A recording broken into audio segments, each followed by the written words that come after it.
Hello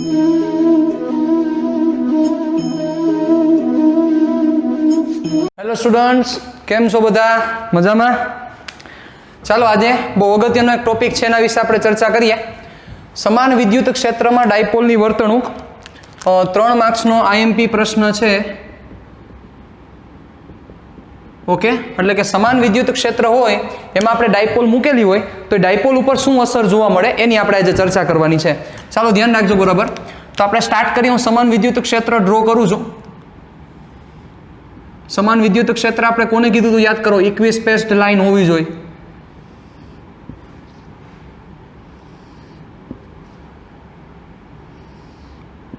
okay, આ સમાન વિદ્યુત ક્ષેત્ર છે જેની કિંમત કેટલી છે? E જેટલી એની કિંમત છે. આ E જેટલું વિદ્યુત ક્ષેત્ર છે. ઓકે, હવે આમાં એક ડાયપોલ રાખેલી છે. ચાલો ડાયપોલ આપણે કઈ રીતના રાખીએ છીએ? કોઈ એક એંગલ ઉપર રાખીએ છીએ ડાયપોલને. તો શું થશે ધ્યાન રાખજો, આ માઇનસ ક્યુ અને આ પ્લસ ક્યુ. ઓકે, આ રીતના એક ડાયપોલ રાખેલી છે. માઇનસ ક્યુ અને આ પ્લસ ક્યુ. ઓકે, ચાલો આ ડાયપોલનું સેન્ટર, આ ડિસ્ટન્સ કેટલું છે? તો કે આ ડિસ્ટન્સ છે જેને આપણે કહીએ છીએ 2a જેટલું ડિસ્ટન્સ છે. યાદ કરો, 2a જેટલું ડિસ્ટન્સ છે. ઓકે, અને મોમેન્ટની ડિરેક્શન કઈ છે? યાદ કરો, મોમેન્ટની ડિરેક્શન નેગેટિવથી પોઝિટિવ એટલે કે માઇનસથી પ્લસ તરફ આ P ની આ દિશા છે. Okay, done. ચાલો હવે ધ્યાન રાખજો કે આ E છે, સમાન વિદ્યુત ક્ષેત્ર છે, એમાં આ ડાયપોલ રાખેલી છે, નેગેટિવથી પોઝિટિવ તરફ P કેરેટ છે એટલે કે P ની દિશા છે. સપોઝ એમાં જે એંગલ બને છે એ એંગલ બને છે થીટાનો, એટલે આ એંગલ બન્યો થીટાનો. તો સૌથી પહેલો પ્રશ્ન હું તમને એ કરીશ કે આ થીટા કોની વચ્ચે છે? તો જે આ થીટા તમને આપેલો છે, આ થીટા P અને E વચ્ચેનો ખૂણો છે. ધ્યાન રાખજો બરોબર, કારણ કે આ થીટા જોવો જોઈએ. આ E આમ છે, P આમ છે, એટલે આ થીટા કોના વચ્ચેનો ખૂણો છે? તો કે અહીં લખી જ નાખીએ કારણ કે એનું કામ છે. આપણે અહીં થીટા એ P અને E વચ્ચેનો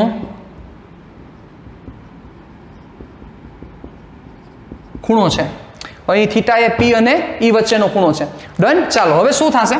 જેવું તમે ડાયપોલને મૂકશો આમાં, હવે તમને એમ થશે કે સર તો માઇનસ ક્યુ અને પ્લસ ક્યુ વચ્ચે કોઈ કનેક્શન નથી. એવું ન હોય, તમને સમજાવી દીધેલું છે કે માઇનસ ક્યુ અને પ્લસ ક્યુ વચ્ચે ઓલવેઝ કનેક્શન હોય જ.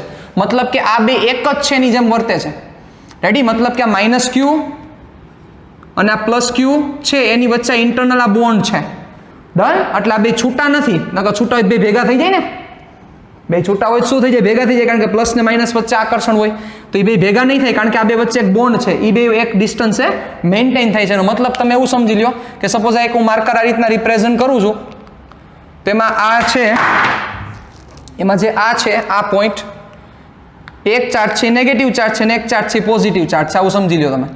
આને પોઝિટિવ સમજો, નેગેટિવ સમજો. આ બે વચ્ચેનું બોન્ડ છે. ઓકે, એટલે આ વસ્તુ શું થશે? જે મૂવ કરે તો હાઈરે મૂવ કરે, આમ મૂવ કરે તો હાઈરે મૂવ કરે. એવું ન થાય આમ વહી જાય ને આમ વહી જાય. ઓકે, આ વસ્તુને ધ્યાનમાં રાખજો. ચાલો, જેવું આ ડાયપોલને આપણે સમાન વિદ્યુત ક્ષેત્રમાં મૂકશું તો શું થશે મને કયો? ચાલો વ્યવસ્થિત રીતે વિચારીને મને જવાબ આપો. શું કરશું આપણે? શું થશે? તો થશે એવું, જેવું તમે આને સમાન વિદ્યુત ક્ષેત્રમાં મૂકશો એટલે વિદ્યુત ભાર છે, તો વિદ્યુત ભાર ઉપર શું લાગે? તો કે બળ લાગે કે ન લાગે? વિચારો જોઈ. લાગશે બળ. ચાલો, પ્લસ ક્યુ છે તો પ્લસ ક્યુ ઉપર કેટલું બળ લાગશે? E જેટલા વિદ્યુત ક્ષેત્રમાં પ્લસ ક્યુ ચાર્જ રહેલો છે એના ઉપર લાગતું બળ QE. યાદ કરો, દિશા કઈ થશે? પોઝિટિવ ઉપર ફોર્સ વિદ્યુત ક્ષેત્રની દિશામાં લાગે. ઓલરેડી ચર્ચા કરી ગયા છે. એવી જ રીતે વિચારો, આ નેગેટિવ છે, માઇનસ ક્યુ છે, તો માઇનસ ક્યુ પર પણ આ વિદ્યુત ક્ષેત્રને લીધે બળ લાગશે, પણ એ બળની દિશા ક્ષેત્રની વિરુદ્ધ દિશામાં હશે. એટલે વેલ્યુ કેટલી હશે? QE જ હશે. વેલ્યુમાં કઈ ફેર નહીં હોય, પણ જે લાગતું બળ છે ક્ષેત્રની વિરુદ્ધ દિશામાં લાગશે. એટલે હું અહીંયા માઇનસ રિપ્રેઝન્ટ કરું છું. તો હવે વિચારો કે આ ડાયપોલ ઉપર લાગતું નેટ ફોર્સ કેટલું થાય? વિચારો જોઈએ.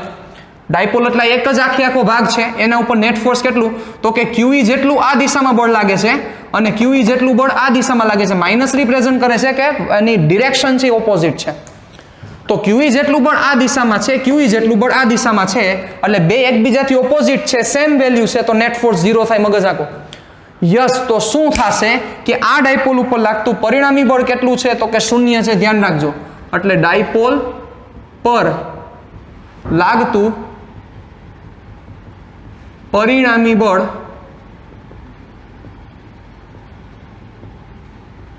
શૂન્ય છે. ખાસ ધ્યાન રાખજો સાહેબ, બધે એપ્લાય નહીં થાય. આ ક્યાં ડિસ્કશન ચાલે છે, ક્યાંય ભૂલવાનું નથી સાહેબ. હું ઘણી વળી આ વસ્તુ મેન્શન કરીશ કે આ ડિસ્કશન છે એ સમાન વિદ્યુત ક્ષેત્રમાં ચર્ચા છે સાહેબ. એટલે સમાન વિદ્યુત ક્ષેત્રમાં ડાયપોલ પર લાગતું પરિણામી બળ કેટલું છે તો કે શૂન્ય છે.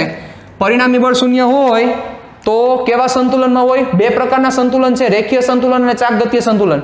યાદ છે કે ભૂલી ગયા? ટોટલ બે પ્રકારના સંતુલન છે, રેખીય અને ચાકગતીય. તો આ કયા સંતુલનમાં થયું? પરિણામી બળ 0 છે. યસ, રેખીય સંતુલન. તેનો મતલબ શું થશે? હવેનો પોઈન્ટ છે બહુ ઇમ્પોર્ટન્ટ છે, ધ્યાન રાખજો. હવે અહીંયા જે પોઈન્ટ લખું છું એટલે કે સમાન વિદ્યુત ક્ષેત્રમાં ડાયપોલ હંમેશા રેખીય સંતુલનમાં હશે.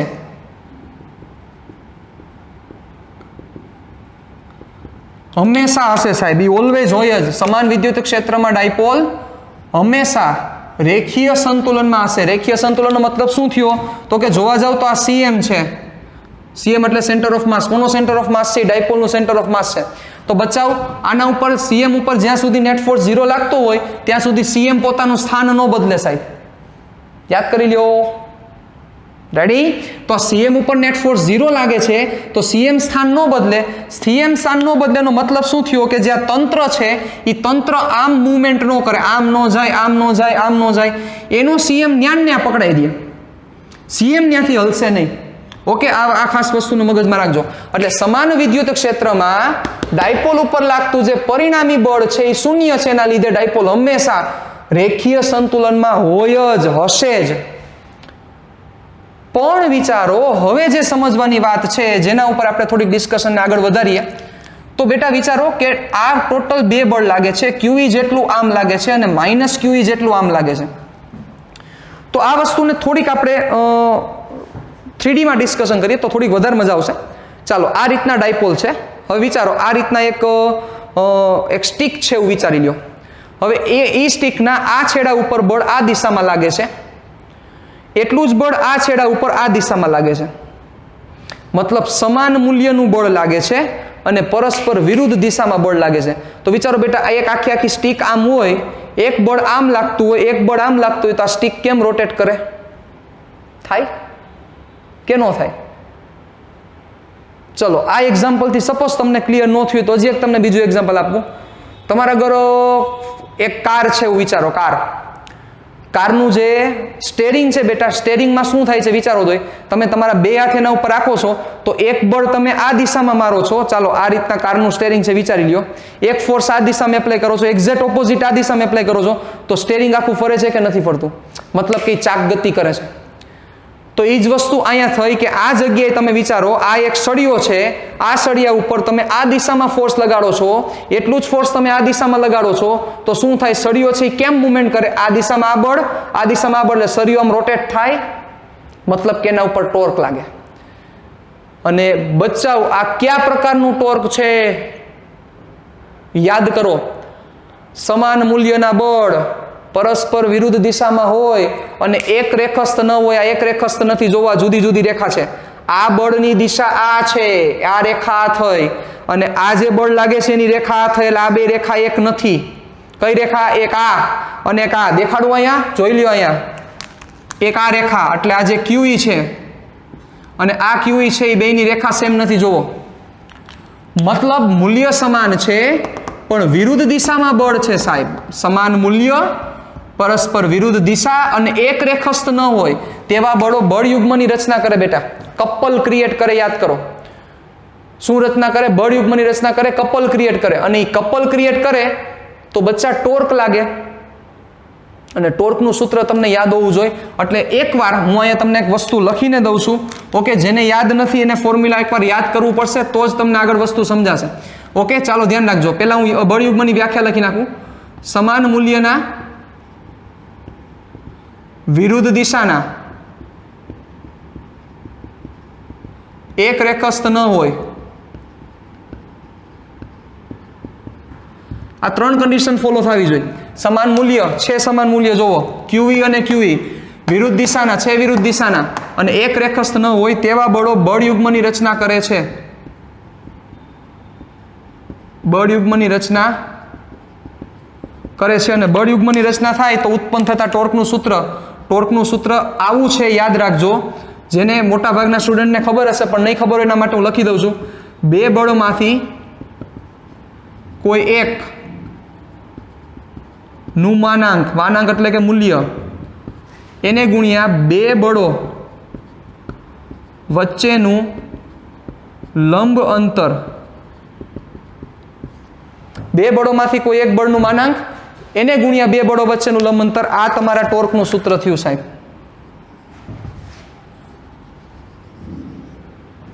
બે બળોમાંથી કોઈ એક બળનું માનાંક ગુણ્યા બે બળો વચ્ચેનું લંબ અંતર. પણ ક્યારે બચાવવા સેટિસ્ફાય થશે કે જ્યારે 3 કન્ડિશન ફોલો થાય તો જ આ વસ્તુ લાગુ પડશે, ગમે ત્યાં એપ્લાય નહીં થાય. મૂલ્ય સમાન, દિશા વિરુદ્ધ અને એક રેખસ્થ ન હોય. ચલો છે એ બધી વસ્તુ છે તો તમે આ ફોર્મ્યુલા એપ્લાય કરી શકો. બે બળોમાંથી કોઈ એક બળનું માનાંક, બે બળોમાંથી બે બળ થયા ને, એક થયો આ QE અને બીજો થયો આ QE, એમાંથી કોઈ એકનું માનાંક એટલે મૂલ્ય એને ગુણ્યા બે બળો વચ્ચેનું લંબ અંતર. એટલે એ બે વચ્ચેનું લંબ અંતર કેટલું છે એ તમારે કન્સિડર કરવું પડશે. ઓકે, ચાલો તો હવે વિચારો, અહીંથી આગળ વધીએ આપણે હવે. તો ઇઝ ઇક્વલ ટુ બે બળોમાંથી કોઈ એકનું માનાંક એટલે Q ઇન્ટુ E હું લખી નાખું છું. રેડી? Q ઇન્ટુ E એને ગુણ્યા બે બળો વચ્ચેનું લંબ અંતર. ઓકે, તો બચાવ આ બે બળ થયા, કયો થયો એક આ QE અને આ QE, એની વચ્ચેનું લંબ અંતર કેટલું થયું વિચારો જોઈ. એની વચ્ચેનું લંબ અંતર આટલું થાય. જો તમારું મગજ હાલતો હોય તો પાડજો આ.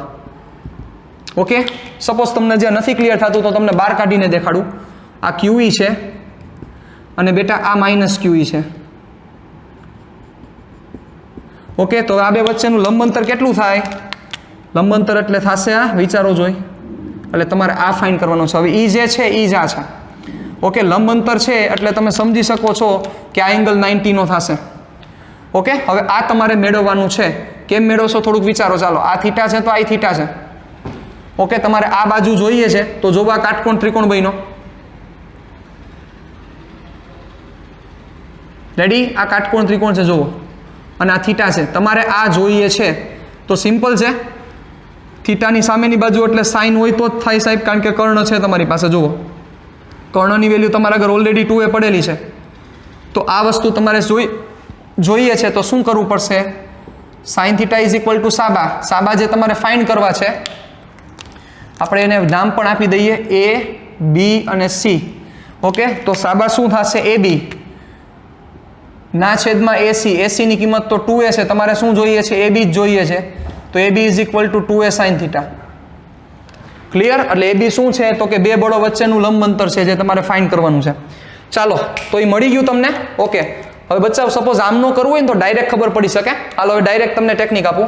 વિચારો, આ જે વેક્ટર છે આ વેક્ટર 2A વેક્ટર, જો તમને બહાર કાઢીને દઉં એટલે તમને આ વસ્તુ હવે થોડાક મોટા થઈ ગયા છો. આ 2A વેક્ટર છે, આ 2A વેક્ટરની આ સામેની બાજુ થઈ સાહેબ. અને 2A વેક્ટરનો જે આ જે 2A વેક્ટર છે એનો સામેનો પોર્શન છે એ સાઇન કોમ્પોનન્ટ થાય. આ જે 2A વેક્ટર છે આનો પાસેનો કોમ્પોનન્ટ હોય તો 2A cos થીટા નો થાય, મગજ આખો જોઈ. તો આ 2A વેક્ટરનો સામેનો પોર્શન શું થાય? 2A sin theta. વસ્તુ પૂરી થઈ ગઈ. તેમ પણ કરી શકો. સપોઝ આમ નથી લાઈટ થતી તો આ વસ્તુ તો છે જ. ચાલો, તો અહીંયા શું થશે? QE બે બળો વચ્ચેનું લંબ અંતર એટલે કેટલું થશે? 2A sin theta. વધુ આગળ ચાલો, તો સેટિંગ થાય છે કંઈક જોવો જોઈ. 2A અને Q, 2A Q એટલે P થશે, યાદ કરી લ્યો. તો શું અહીંયા મૂકી શકું હું? TE sin theta torque. Okay, એટલે tau is equal to P sin theta. But હવે એક જગ્યાએ હલવાના, ધ્યાન રાખજો બરોબર. આ થીટા શું છે? થીટા છે P અને E વચ્ચેનો ખૂણો છે. તો બચાવ ટોર્ક છે એ સદિશ રાશિ છે અને E જે સદિશ રાશિ છે, સાંભળજો બરોબર મારી વાત, કે આ જે ટોર્ક છે એ રાશિ સદિશ છે. બચ્ચા આ જે સદિશ રાશિ છે એ આ બે સદિશ રાશિના સમન્વયથી બનેલી છે. જુઓ, કઈ બે સદિશ રાશિ? P ઓબ્વિયસ છે, સદિશ છે, નેગેટિવ થી પોઝિટિવ એની ડિરેક્શન છે, અને વિદ્યુત ક્ષેત્ર એ તો સદિશ છે જ. તો મતલબ ટોર્ક નામની સદિશ રાશિ એ બે સદિશ રાશિના સમન્વયથી બનેલી છે અને એ બે સદિશ રાશિનો ગુણાકાર છે અને સાઇન છે. સદિશ રાશિ ગુણાકાર સાઇન, એનો જવાબ સદિશ રાશિ, તો એ સદિશ ગુણાકાર જ હોય. મગજ આખો આ તો લાઇટ થવી જોઈએ સાહેબ, એટલે સદિશ ગુણાકાર જ હોય, મતલબ કે આ ક્રોસ પ્રોડક્ટ થશે, કારણ કે ટોર્ક સદિશ ઈ ટોર્ક બનેલો છે આ P અને E બંનેના ગુણાકારથી બનેલો છે. હવે P અને E પણ સદિશ, તો P અને E સદિશ હોય એનો ગુણાકાર હોય, એનો જવાબ જો સદિશ આવતો હોય તો ઓબ્વિયસ છે P અને E વચ્ચે ક્રોસ પ્રોડક્ટ જ હોય ને, અને ક્રોસ પ્રોડક્ટની જે સમજાવે છે એ સાઇન પાછો બાજુમાં પડેલો છે. વિચારો ક્રોસ પ્રોડક્ટ હોય એટલે A ક્રોસ B હોય તો એ બી સાઇન થીટા, થીટા આવવો જોઈએ સાઇન થીટા, અને થીટા કોની વચ્ચે હોવો જોઈએ? એ A અને B વચ્ચે. તો અહીંયા A છે એ P છે અને B છે એ E છે, તો એ બે વચ્ચેનો ખૂણો તો થીટા છે જ, જોઈ લ્યો, ભાગી ન જતા જરાય ક્યાંય. આ સમજવાની વાત છે. તો હવે પાછો પ્રશ્ન એ થાય ને કે હવે મારે એને વેક્ટર ફોર્મમાં જવું હોય તો વેક્ટર ફોર્મમાં બે પોસિબિલિટી છે. કઈ પોસિબિલિટી છે? કાં તો tau is equal to P cross E થાય, કાં tau is equal to E cross P થાય. કારણ કે આ તો તમને મળ્યું છે એ મૂલ્ય મળ્યું છે, મેઇન એની ડિરેક્શન છે ને સાહેબ, મૂલ્ય સાચું P sine theta, you are right, correct.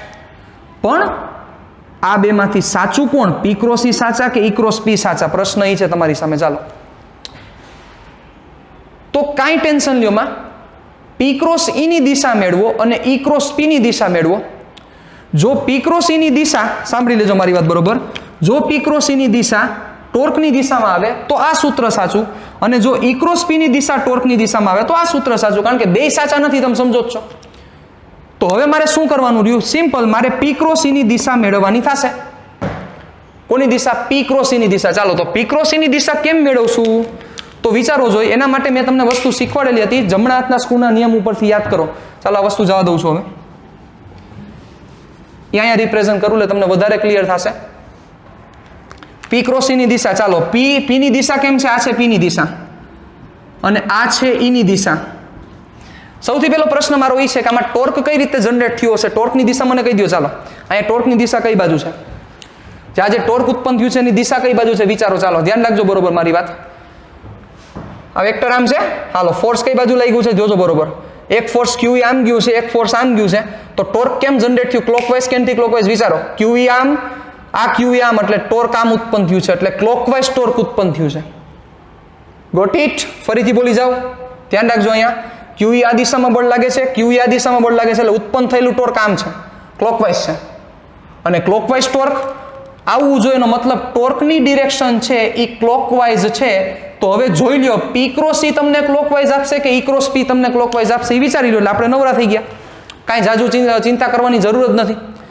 હાલો વિચારો, P ક્રોસ E બેટા કઈ રીતના શીખવાડ્યું હતું તમને યાદ કરો. મેં તમને કીધું હતું A ક્રોસ B ની દિશા મેળવવા માટે શું કરો? એ બંનેથી બનતું જે સમતલ છે એ સમતલને લંબ સ્ક્રૂ પુટ કરો. યાદ કરો, યાદ કરો, બધું સમજાવેલું છે, બધું ભણાવેલું છે મેં. રેડી? એને આ જે સમતલ છે સમતલ લંબ સ્ક્રૂ પુટ કરો. પહેલી રાશિથી બીજી રાશિ બાજુ ફેરવો. ચાલો પહેલી રાશિ, પેલું આપણે આ વેરીફાઈ કરી છે P ક્રોસ E, તો પહેલી રાશિ P છે, બીજી રાશિ E છે, P થી E એને રોટેટ કરો. એટલે P થી E રોટેટ કરો. કોનું આપણે ડિસ્કશન કરીએ છીએ? P ક્રોસ E ની ડિસ્કશન કરીએ છીએ. તો P થી E રોટેટ કરો તમે, P થી E સાઈડ છે ક્લોકવાઇઝ, અને આ જે ટોર્ક આવ્યું એ પણ કેવું આવવું જોઈએ? ક્લોકવાઇઝ. અને P ક્રોસ E નો આન્સર પણ ક્લોકવાઇઝ છે, તો સાચું સૂત્ર શું થયું?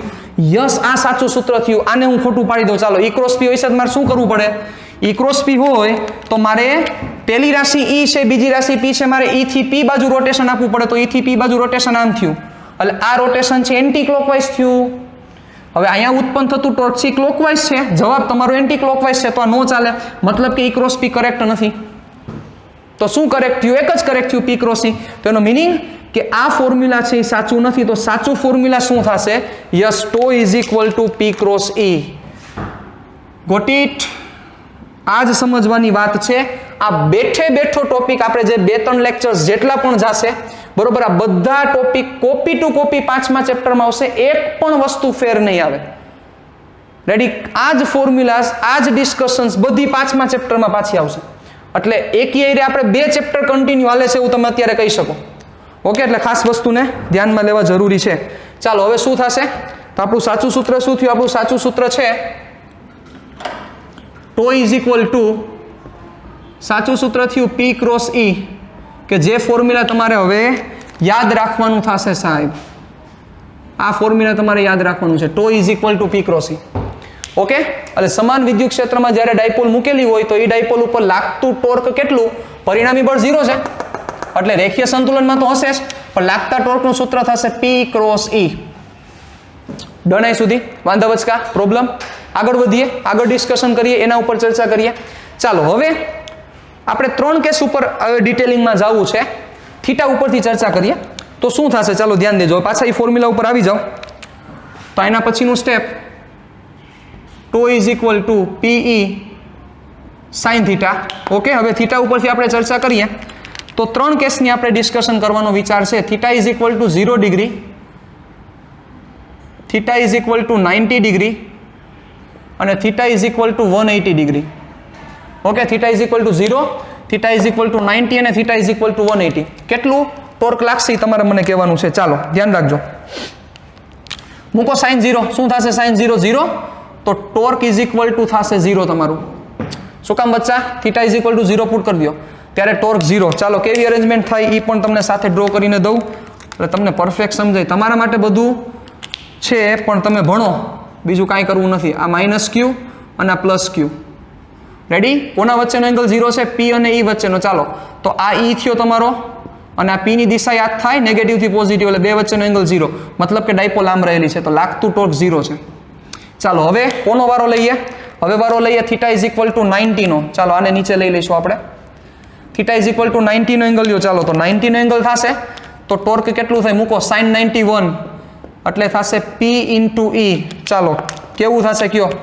આ વિદ્યુત ક્ષેત્ર E ની દિશા અને P છે એ 90 ના એંગલે છે સાહેબ, એટલે ઓબ્વિયસ છે મારે આવું કરવું પડશે. નેગેટિવ, આ પોઝિટિવ, આ માઇનસ થી P અને આ બે વચ્ચેનો એંગલ કેટલાનો છે? 90 નો.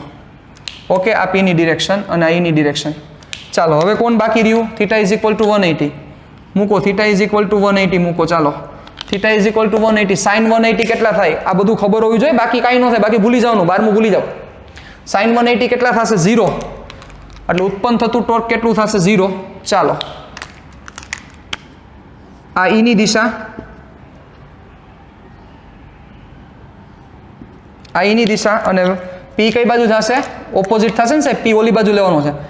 એટલે આ 0 નો એંગલ હતો 180, એટલે ઊંધું કરવું પડશે, એટલે પ્લસ Q અહીંયા આવશે અને માઇનસ Q અહીંયા આવશે, એટલે આ P ની દિશા થઈ. આપણે P અને આ E વચ્ચેનો ખૂણો કેટલાનો થશે? 180 નો ખૂણો થશે.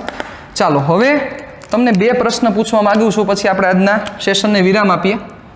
જુઓ, સમાન વિદ્યુત ક્ષેત્રમાં જો ડાયપોલ પડેલી હોય, જુઓ સમાન વિદ્યુત ક્ષેત્રમાં ડાયપોલ હશે તો એ હંમેશા રેખીય સંતુલનમાં તો હશે જ. મતલબ કે એના ઉપર નેટ ફોર્સ તો 0 લાગશે, એનો મતલબ ડાયપોલ અહીંથી આમ મુવમેન્ટ ન કરી શકે ક્યાંય. એનું CM એ જ જગ્યાએ સ્થિર રહે. CM પોતાની પ્લેસ ચેન્જ ન કરી શકે, કારણ કે CM એટલે કે સેન્ટર ઓફ માસ, દ્રવ્યમાન કેન્દ્ર, ક્યારે પ્લેસ ચેન્જ કરે? જ્યારે એના ઉપર પરિણામી બળ લાગતું હોય ત્યારે. પરિણામી બળ અહીંયા નથી લાગતું. ઓકે, આ વસ્તુ તમને ક્લિયર થઈ? હવે મને વિચારીને જવાબ દો, જે મારો પ્રશ્ન છે એ કે શું આ જ ડાયપોલ ચાકગતીય સંતુલનમાં રહી શકે? ચાકગતીય સંતુલન શક્ય છે? તો ચાકગતીય સંતુલન માટેની કન્ડિશન શું છે? ચાકગતીય સંતુલન ત્યારે કહેવાય કે જ્યારે એના ઉપર લાગતું નેટ ટોર્ક 0 થાય ત્યારે ચાકગતીય સંતુલન કહેવાય. કારણ કે બે પ્રકારના સંતુલન છે, એક રેખીય સંતુલન છે અને એક ચાકગતીય સંતુલન છે. ચાકગતીય સંતુલનનો મતલબ કે ટોર્ક 0 અને રેખીય સંતુલનનો મતલબ નેટ ફોર્સ 0. તો જુઓ અહીંયા ઈ કન્ડિશન તો ફોલો થાય જ છે કે net F is equal to 0 છે, F નેટ 0 છે, પણ ચાકગતીય સંતુલનમાં ટોર્ક 0 થવું જોઈએ. ટોર્ક 0 થાય છે, જુઓ અહીંયા. પણ શું દર વખતે ટોર્ક 0 થાય છે? નથી થતું. થીટા ઇઝ ઇક્વલ ટુ 0 હોય ત્યારે થશે, થીટા ઇઝ ઇક્વલ ટુ 180 હશે ત્યારે થશે, 90 હશે ત્યારે ન થાય, 30 હોય ત્યારે ન થાય, 60 હોય ત્યારે ન થાય, 75 હોય ત્યારે ન થાય, 80 હોય ત્યારે ન થાય, 90 હોય ત્યારે ન થાય. બે જ એંગલ માટે શક્ય છે, દેખાઈ રહ્યો છે, એક 0 માટે અને 180 માટે. મતલબ હું એવું કહી શકું કે ડાયપોલ જ્યારે સમાન વિદ્યુત ક્ષેત્રમાં હોય ત્યારે રેખીય સંતુલનમાં તો હશે જ, પણ ચાકગતીય સંતુલનમાં હોઈ શકે. હોય જ એવું ન બોલી શકાય. એટલે ખાસ ખાસ ખાસ આ વસ્તુને ધ્યાનમાં રાખજો, લોચા ન મારતા. એટલે રેખીય સંતુલનમાં હશે જ, હશે જ. અહીંયા હજી જ એડ કરી દો કરવું હોય તો. રેખીય સંતુલનમાં હશે જ, પણ ચાકગતીય સંતુલનમાં હોઈ શકે. શબ્દની માયાજાળ છે, એટલે ખાસ વસ્તુને મગજમાં ક્લિયર કરજો. ચાકગતીય સંતુલનમાં હોઈ શકે, હોય જ એવું ન કહી શકાય. ઓકે, એટલે આના ઉપરથી એક MCQ પૂછાય કે સમાન વિદ્યુત ક્ષેત્રમાં ડાયપોલના સંતુલન વિશે શું કહી શકાય. નીચે 4 ઓપ્શન દીધેલા હોય તો તમને આ ઓપ્શન બધી વસ્તુ ખબર હોવી જોઈએ, બાકી ન થાય, બાકી જિંદગી ગોટાળે ચડી જાય. રેડી? આ વસ્તુને ખાસ ક્લિયર કરવાની છે. એટલે રેખીય સંતુલનમાં હશે જ. અહીંયા જ ઉપર પાછું હજી હું વારંવાર એકને એક વસ્તુ 5 વાર બોલ્યો છું કારણ કે એની ઇમ્પોર્ટન્સ છે. પણ ચાકગતીય સંતુલનમાં હોઈ શકે, હોય જ એવું ન કહી શકાય. હવે હજી એક પ્રશ્ન છે, એ પ્રશ્ન તમારી સામે રજૂ કરું કે આ પેલો પ્રશ્ન તો આપણે ક્લિયર કરી નાખ્યો કે ચાકગતીય સંતુલન વાળો. હવે પ્રશ્ન એ છે કે જુઓ, આ જગ્યા છે કે જ્યાં ટોર્ક 0 છે અને 180 છે ત્યાં પણ ટોર્ક 0 છે. એનો મતલબ કે બે જગ્યાએ ટોર્ક 0 દેખાય છે, 0 ના એંગલે અને 180 ના એંગલે ટોર્ક 0 છે. તો એનો મિનિંગ એવો થયો ને કે ડાયપોલ જ્યારે 0 ના એંગલે હોય ત્યારે એફ નેટ તો 0 છે જ, એફ નેટ તો 0 છે, પણ સાથે ટો નેટ એ 0 છે. ટો નેટ એટલે લાગતું ટોર્ક એ 0 છે. હવે વિચારો, એનો મતલબ કે એફ નેટ એ 0 અને ટો નેટ 0, મતલબ કે નેટ ફોર્સ એ 0 અને નેટ ટોર્ક એ 0. તો એનો મતલબ કે ડાયપોલ સંતુલનમાં છે. કેમાં છે? ડાયપોલ સંતુલનમાં. ચાલો, એ જ વસ્તુ અહીંયા થઈ બેટા. એફ નેટ તો અહીંયા બધે, એફ નેટ તો બધે 0 થાય છે, એફ નેટ 0 અને ટો નેટ એ 0 અહીંયા. તો એનો મતલબ અહીંયા પણ ડાયપોલ કેમાં છે? તો કે સંતુલનમાં છે. મતલબ એ બંને જગ્યાએ સંતુલનમાં છે, 0 ના એંગલે સંતુલનમાં છે, 180 ના એંગલે સંતુલનમાં છે, પણ સંતુલનના પ્રકાર છે સાહેબ. હા, હવે આવી ગયા તમે માર્કેટમાં. તો હવે આ કેવા પ્રકારનું સંતુલન છે? કારણ કે બે જગ્યાએ તમને સંતુલન દેખાય છે, 0 ના એંગલે અને 180 ના એંગલે. તો સંતુલનના 3 પ્રકાર હતા, યાદ કરો. સ્થાયી સંતુલન, અસ્થાયી સંતુલન અને તટસ્થ સંતુલન. યાદ કરો, 3 પ્રકારના સંતુલન છે સાહેબ, સ્થાયી, અસ્થાયી અને તટસ્થ. તો હવે તમારા માટે જે હોમવર્ક છે એ તમારા માટે હોમવર્ક મૂકીને હું જાઉં છું. એમાં 2 પ્રશ્ન છે, એક તો સ્વાધ્યાયનો એક દાખલો તમારે કરવાનો છે, નાનકડો બબૂચક જેવો. ઓકે, હવે પહેલા હું થોડોક સાઈડમાં વહી જાઉં, તમે પહેલા સ્ક્રીનશોટ પાડી લો. તમારે આખી બધી વસ્તુ બુકમાં પરફેક્ટલી આખી નોટ કરવાની છે. રેડી? ડન? ચાલો હવે આગળ વધીએ આપણે. ધ્યાન રાખજો બરોબર. ચાલો, પ્રશ્ન શું છે મારો? યસ, કે theta is equal to 0 degree અને theta is equal to 180 degree માટે ડાયપોલ સંતુલનમાં છે. Theta is equal to 180 degree અને theta is equal to 0 degree માટે ડાયપોલ સંતુલનમાં છે. પણ સ્થાયી સંતુલનમાં ડાયપોલ ક્યાં હશે અને અસ્થાયી સંતુલનમાં ડાયપોલ ક્યાં હશે એ તમારે મને કહેવાનું છે. ચાલો, હું પ્રશ્ન તમને લખી જ દઉં અને એનો જવાબ મને કમેન્ટ બોક્સમાં આપશો તમે. ચાલો, થીટા ઇઝ ઇક્વલ ટુ 0 અને theta is equal to 180 degree માટે ડાયપોલ સંતુલનમાં છે. ઓકે, બંને પ્રકારના સંતુલનમાં છે, પણ કયા કેસમાં સ્થાયી કે અસ્થાયી વિશે ચર્ચા કરવાની છે? બંને કેસમાં સ્થાયી સંતુલન કે અસ્થાયી સંતુલન એ તમારે મને કહેવાનું છે. ઓકે, આ શોર્ટ એન્ડ સ્વીટમાં તમને મેં રકમ આપેલી છે કે સ્થાયી સંતુલન છે કે અસ્થાયી સંતુલન, તમારે મને કહેવાનું છે. હવે સ્વાધ્યાયનો જે દાખલો છે કે જે આ ટોર્ક ઉપરનો સમ છે, હું તમને કહી દઉં.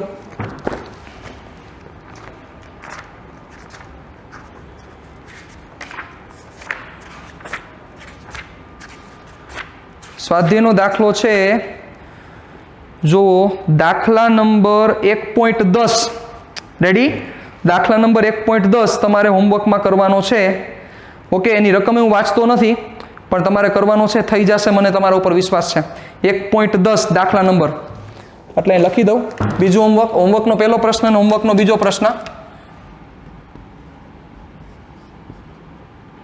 સ્વાધ્યાયનો દાખલા નંબર 1.10 કમ્પ્લીટ કરો. Okay, 1.10 clear? તો આજના સેશનના અહીંયા વિરામ આપીએ છીએ. હજી આમાં ઘણા બધા વેરિએશન્સ બાકી છે. હજી આ પહેલો સેશન ગયો છે. નેક્સ્ટ સેશનમાં મળશું ત્યારે હજી આગળ ડિસ્કશન કરશું. Okay, thank you very much બચ્ચાઓ.